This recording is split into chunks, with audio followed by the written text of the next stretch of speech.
tuna chuanin FZ na hlui lampang kha ka ron re ek ve thung don nia thir tu te pawh khan nalin ti ve ngei karinga sang hlui an ni towa an mani hi rei to khop maya kan tlei rol chhuwa chuan tir bor chho vel tanga lar to khan nia a hla te pawh hi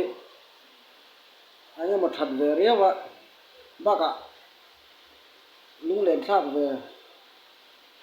a soitam hmain en phot teang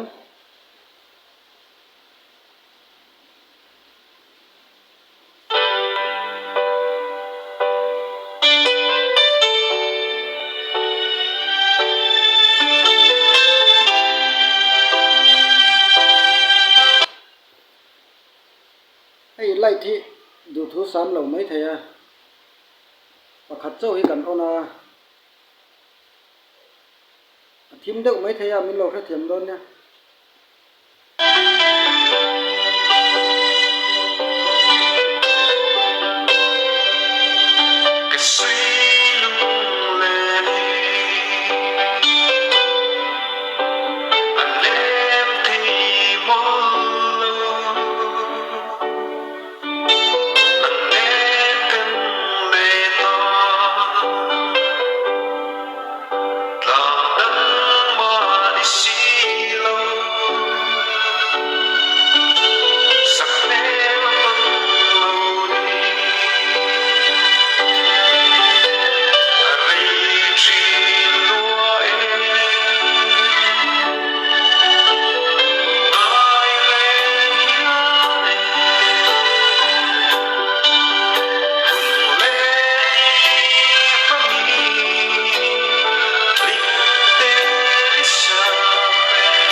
tunang hunna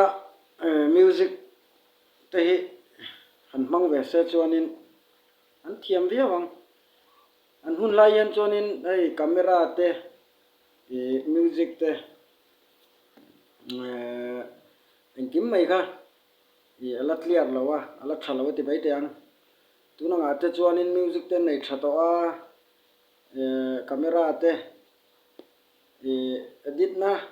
hrim pawh kha a tha vek to ni a hma ang ngei tua chuanin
che zok zok chu ni lawa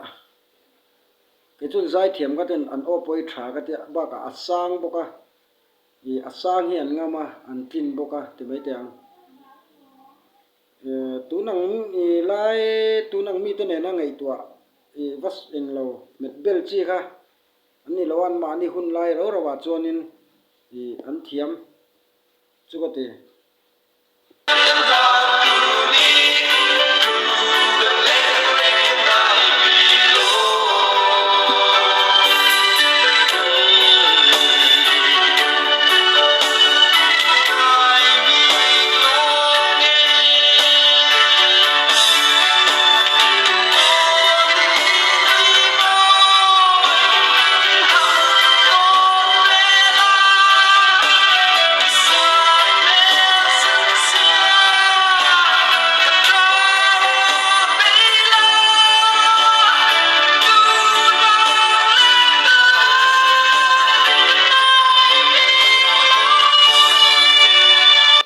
này tu na po khan mo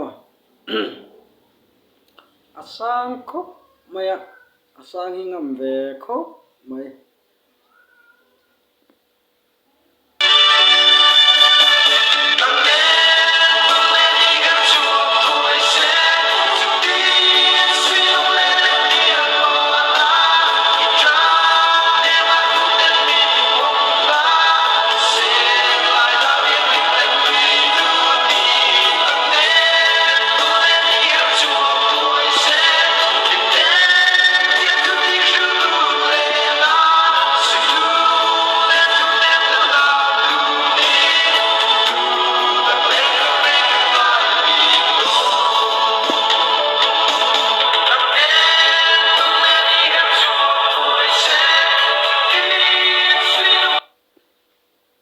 bon vera ora ko mai ni re par tu dik tak chuni re par hi chun bon rai mai sengin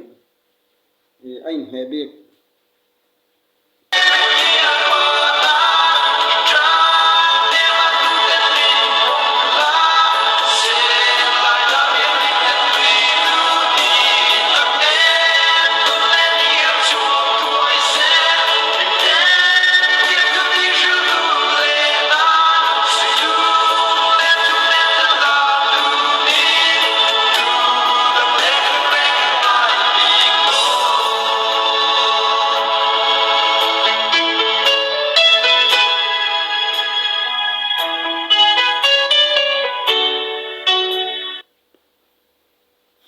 ole khati zong khan ni le phot se next video kanin hule thak don ya jai hind